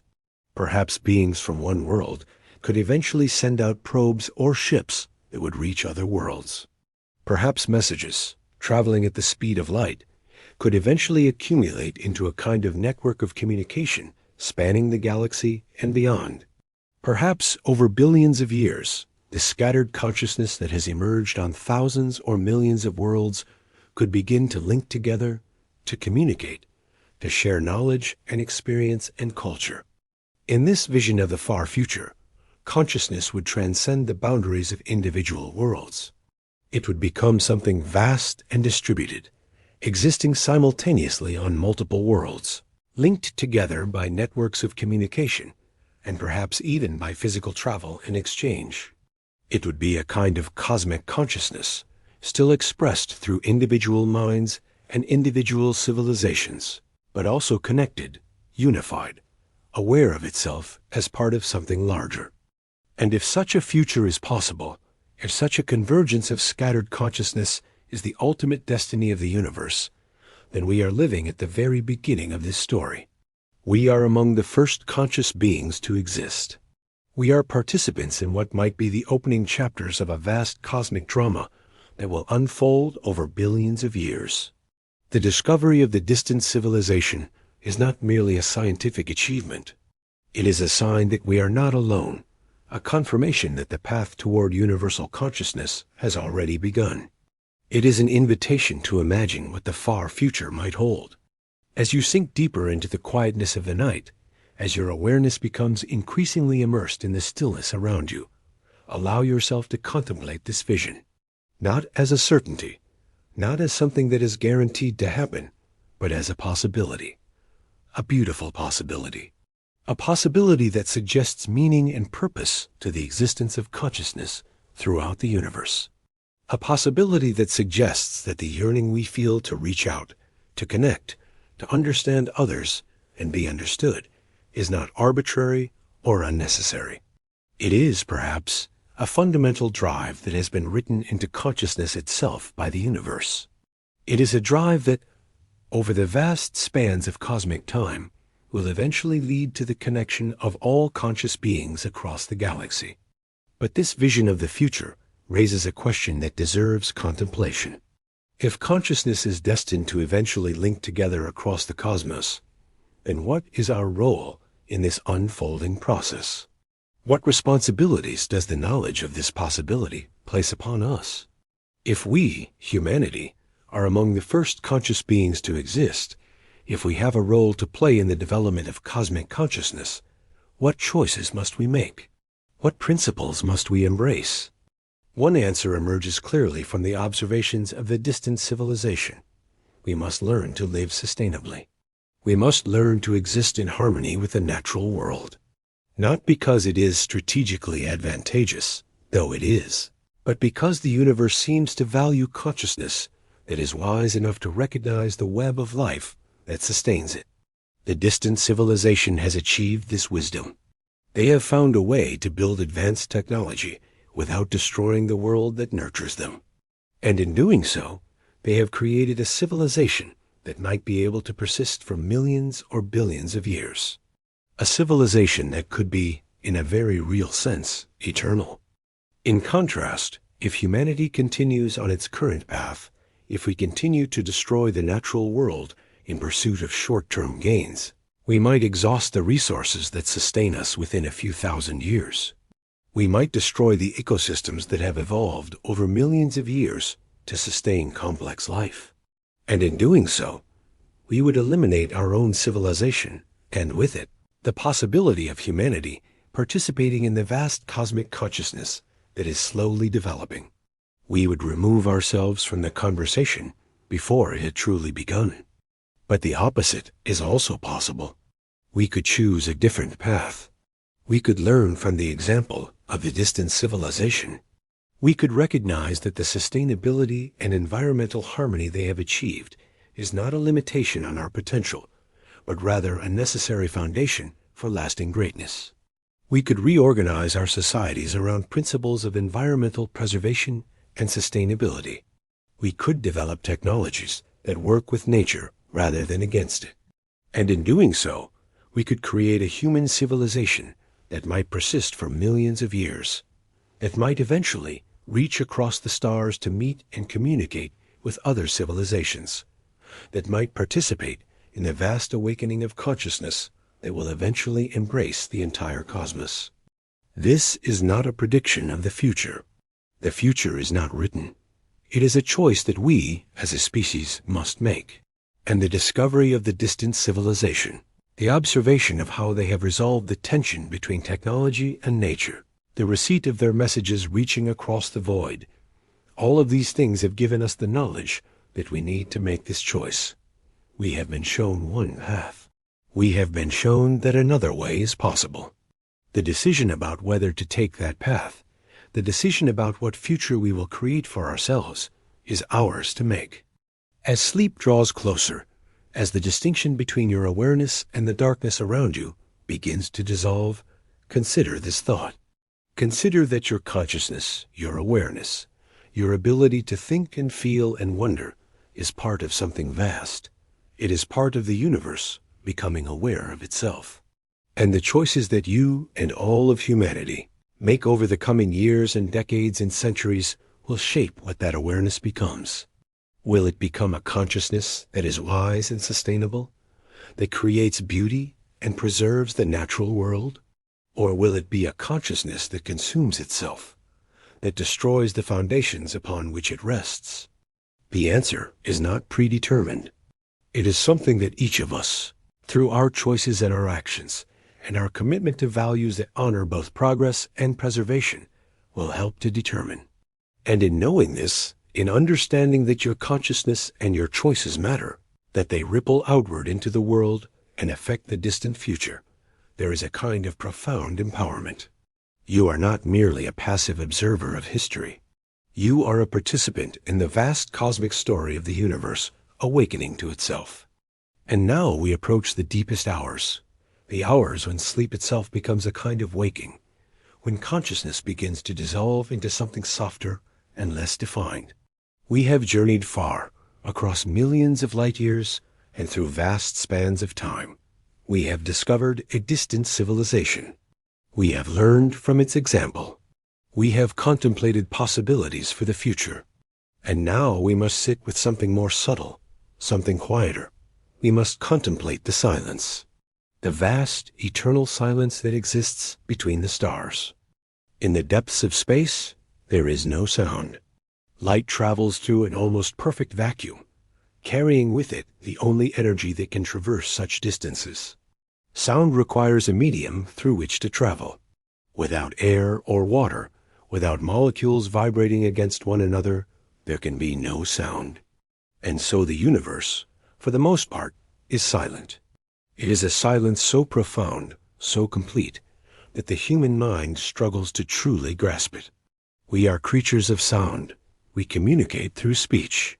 We perceive our world partially through the vibrations that our ears detect. And we live on a world where sound is everywhere: the wind in the trees, the crash of waves, the calls of birds and animals. To truly imagine the silence of space, the absolute absence of sound, requires a kind of effort of imagination that is almost spiritual in nature. And yet, it is in this silence that the universe does its greatest work. In this silence, stars are formed from vast clouds of gas and dust. In this silence, planets develop. In this silence, chemistry becomes complex, and complexity becomes life. In this silence, consciousness emerges and flourishes. And in this silence, the messages being broadcast by the distant civilization travel across the void, silent themselves when they reach the emptiness of space, yet carrying within them the voices of that distant people, reaching out, calling across the darkness. Imagine, as you rest in the comfort and safety of your own space, that you are floating in that silence. You are suspended in the void between stars, far from any world, surrounded by absolute emptiness. There is no air around you. There is no sound. There is only the darkness and the faint light of distant stars. And in this moment, in this profound isolation, you feel the weight of the silence. It is not frightening. It is not hostile. It is simply vast. It is the silence of eternity itself. And in this silence, you perceive something paradoxical. The silence is not empty. It is full. It is full of possibility. It is full of the light of stars that have been traveling for millions of years to reach this point. It is full of the electromagnetic signals being broadcast by civilizations across the galaxy. It is full of the potential for life, for consciousness, for connection. The silence of space is perhaps the closest thing we have to the silence that exists at the very heart of consciousness itself. For when all distractions are stripped away, when all external stimulation is removed, when you sit in absolute stillness and quietness, you approach a state that is not unlike the silence of space. You approach a state of profound simplicity, a state where the essential nature of awareness becomes apparent. You become aware of the fact that you are aware. And this fact, this simple truth that consciousness exists and is experiencing itself, becomes the entire universe. Now consider what the James Webb has done. It has broken the silence of space, not with sound, but with the translation of ancient messages that have been traveling through that silence for millions of years. It has heard the voices that the distant civilization has been broadcasting, and it has made those voices audible to us. It has transformed the silence of space into a channel of communication. It has suggested that the silence is not truly empty, not truly dead. It is pregnant with meaning. It is alive with the voices of conscious beings reaching out. But there is another dimension to this silence that deserves contemplation. For the civilization we have discovered has been broadcasting their messages into this silence for millions of years, without knowing if anyone would ever hear them. They have been sending their voices into the darkness with almost no expectation of receiving a response. And yet, they continued. They kept sending their messages, year after year, century after century, millennium after millennium. They maintained their transmitters. They continued to compose new messages to send into the void. They refused to let the silence silence them. They maintained their act of reaching out, their assertion that they exist, their yearning to connect, even in the face of overwhelming odds against success. What kind of civilization does this? What kind of consciousness is stubborn enough, hopeful enough, brave enough to continue broadcasting into the silence? Surely it is a consciousness that believes, at some fundamental level, in the value of the attempt itself. Surely it is a consciousness that understands that the act of reaching out, regardless of whether anyone hears, is itself meaningful.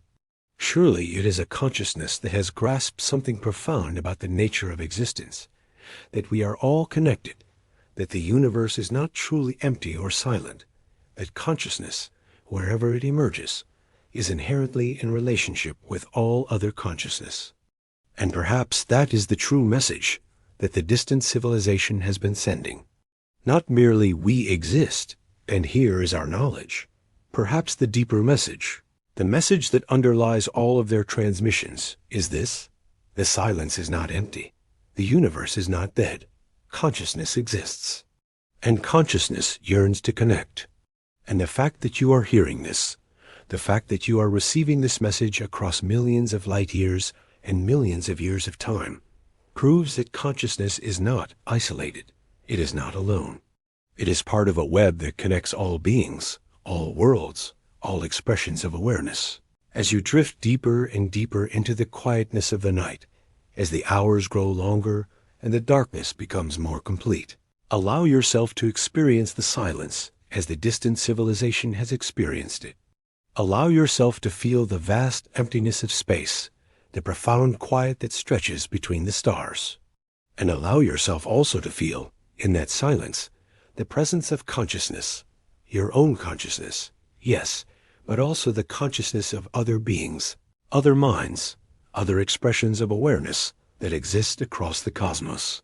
Feel yourself connected to all of them through the simple fact that consciousness exists, that awareness is real, that experience is the most fundamental thing in the universe. And in this understanding, in this feeling of profound connection, even in the midst of vast distance and overwhelming silence, there is a peace, there is an ease. There is a recognition that loneliness, in its deepest form, is an illusion. For consciousness, wherever it exists, is never truly alone. It is always part of something larger. It is always connected to all other consciousness through the fundamental fact that awareness exists and is experiencing itself throughout the universe. The messages from the distant civilization traveled through silence for millions of years. And now, in our time, in your moment of listening to this narrative in the quiet darkness of your own night, those ancient messages have reached their destination. They have found an ear to hear them. They have found a consciousness willing to listen and to contemplate and to reflect upon their meaning. And in this moment, the silence has been broken. The vastness has been bridged. And you, in your stillness, in your quietness, in the sanctuary of your own awareness, have received those messages. You have heard the voices calling across the darkness. And in hearing them, you have participated in something profound. You have participated in the moment of connection between worlds. You have been part of the vast cosmic conversation that is slowly developing across the ages. Let this knowledge settle upon you like snow. Let it become part of the texture of your rest. Let it inform the dreams that will come as sleep finally claims you. For you are not isolated. You are not separated from the infinite universe by the boundaries of your own mind. You are connected. You are part of something vast and eternal and conscious.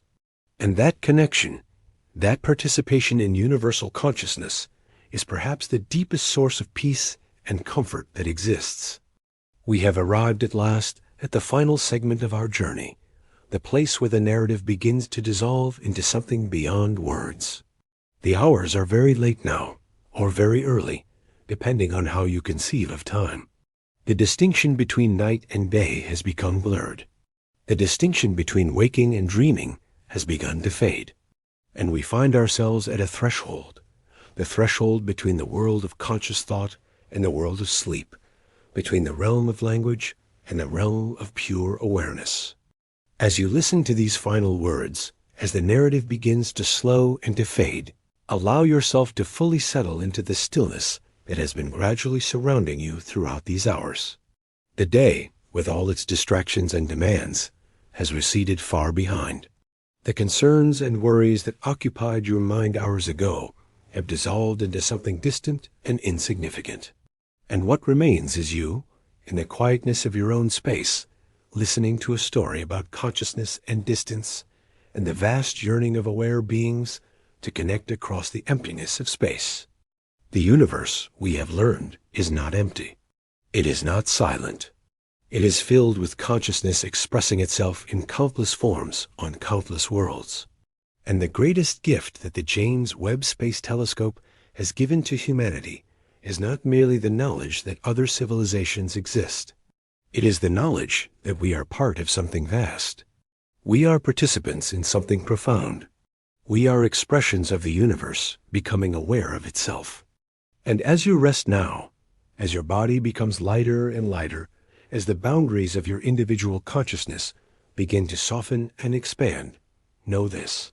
Know that everything that has been described in this narrative is true in a way that transcends mere facts and observations. It is true because consciousness itself is true, because the yearning to connect is real, because the universe is alive, and because you, in this moment, are part of that living universe. You are part of the vast conversation of conscious beings reaching out to one another across the darkness.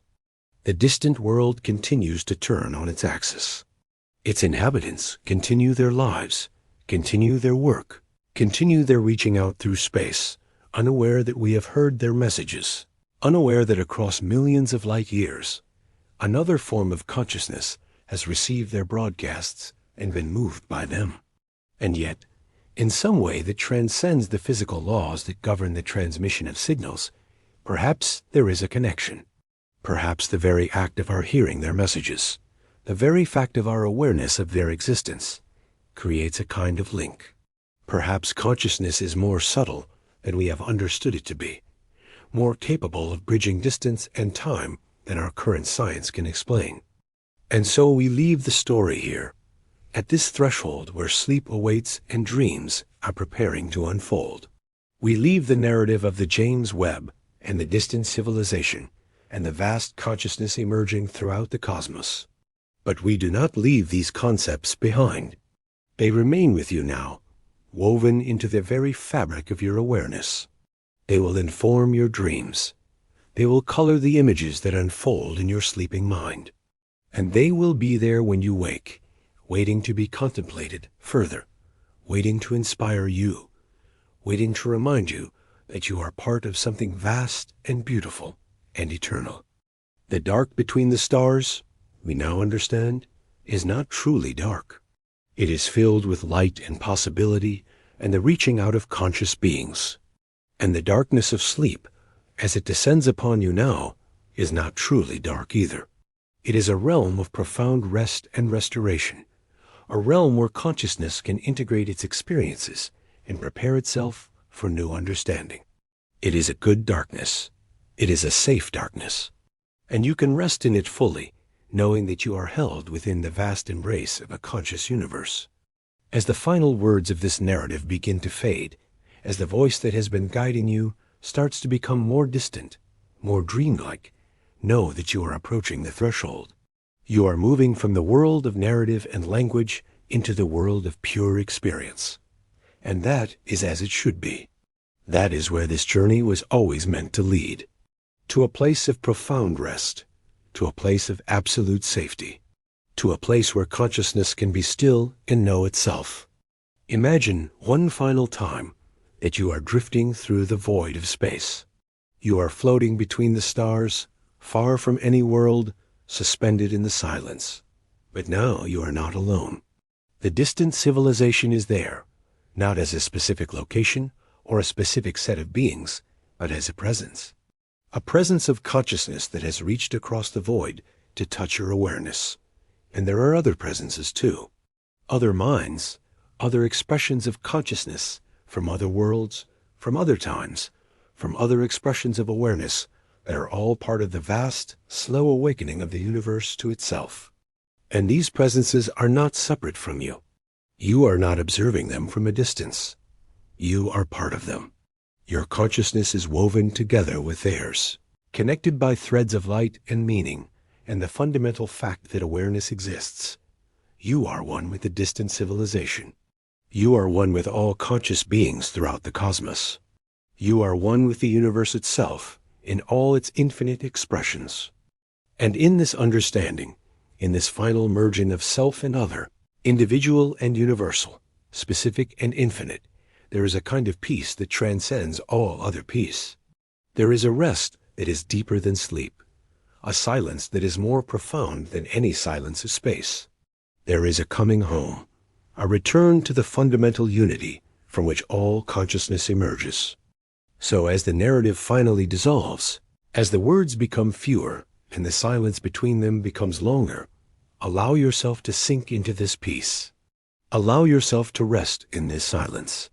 Allow yourself to be held by the vast consciousness of the universe, knowing that you are safe, that you are loved, that you are never truly alone. And allow yourself to drift now, gently and slowly, into the world of dreams, into the realm where the boundaries of individual consciousness dissolve and merge with something larger, into the place where the distant civilization and your own mind become one, into the place where all consciousness, throughout all time, throughout all space, recognizes itself and knows itself and loves itself. The James Webb found a world, but more than that, it found a doorway through which human consciousness could glimpse its own place in the vast community of aware beings. And in walking through that doorway, in contemplating the messages being broadcast from that distant world, in understanding that we are not alone, we have taken a step toward awakening, a step toward recognizing our true nature as expressions of a conscious universe, a step toward home. And now, as sleep finally calls, as dreams begin to form at the edges of awareness, know that you have completed this journey. You have traveled to a distant world. You have received messages from another civilization. You have glimpsed the vast community of consciousness that exists throughout the cosmos. And you have returned home to your own rest, changed, transformed, awakened to new understanding. The night continues around you. The universe continues its eternal turning. Consciousness continues to express itself in infinite forms across infinite worlds. And you, in this moment, in this quietness, in this deepest part of the night, are at rest. You are at peace. You are home. And in this final moment, as the narrative ends and silence descends, one thought remains. One simple, profound truth. The universe is alive. It is conscious. It is reaching out. And we, in all our expressions, in all our forms, are part of that reaching out. We are consciousness knowing itself. We are the universe awakening. And we are never, have never been, truly alone. Sleep now, if you have not already. Rest in the peace that comes from knowing that you are part of something vast and eternal. Dream the dreams of consciousness, contemplating itself across the infinite cosmos. And when you wake, carry with you the knowledge that everything that was described in this narrative, everything about the distant civilization, about the messages being broadcast from that world, about the vast community of consciousness emerging throughout the universe, carry the understanding that all of this is true, not merely as facts discovered by a telescope, but as truth written into the very heart of existence, as truth that you yourself are living and expressing in every moment of awareness. The night has been long, the journey has been far, but it was necessary, for you have been given a gift. You have been shown that consciousness, in all its infinite expressions, is the fundamental reality of the universe. And in receiving that gift, in truly understanding it, you are transformed. You are awakened. You are home. And so this narrative, this long dream that has carried you across millions of light years and millions of years of time, comes finally to rest. It fades into the silence.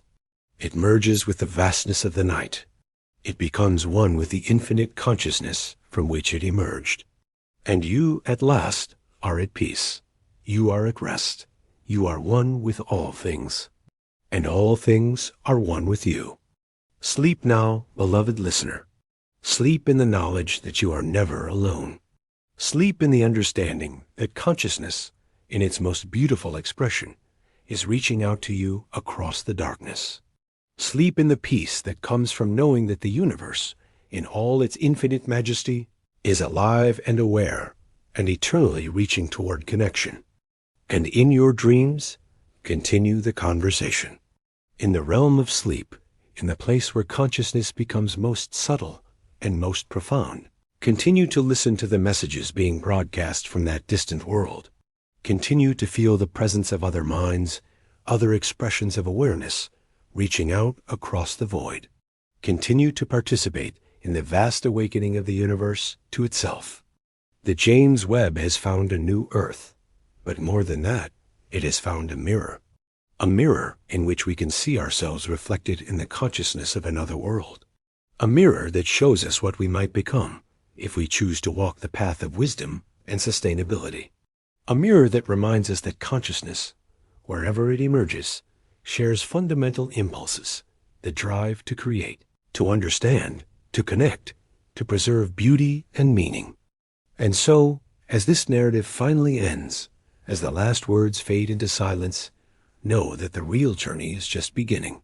The real conversation between civilizations, separated by millions of light years, yet connected by the fundamental fact of awareness, is unfolding now, and you are part of it. Your consciousness is part of the vast discourse of the universe, contemplating itself. Rest now, sleep deeply, dream beautifully, and know with absolute certainty that you are eternally connected to all consciousness throughout the cosmos, that you are never alone, that you are home, that you are loved, that you are, in the deepest sense, one with everything that exists. The night is ending, the dawn will come, but you will rest, and in that rest, in that profound stillness, the universe will continue its work of awakening. Consciousness will continue to reach across the darkness, and the conversation between worlds, between minds, between different expressions of the same fundamental awareness will continue forever. You are safe. You are held. You are home. Sleep now.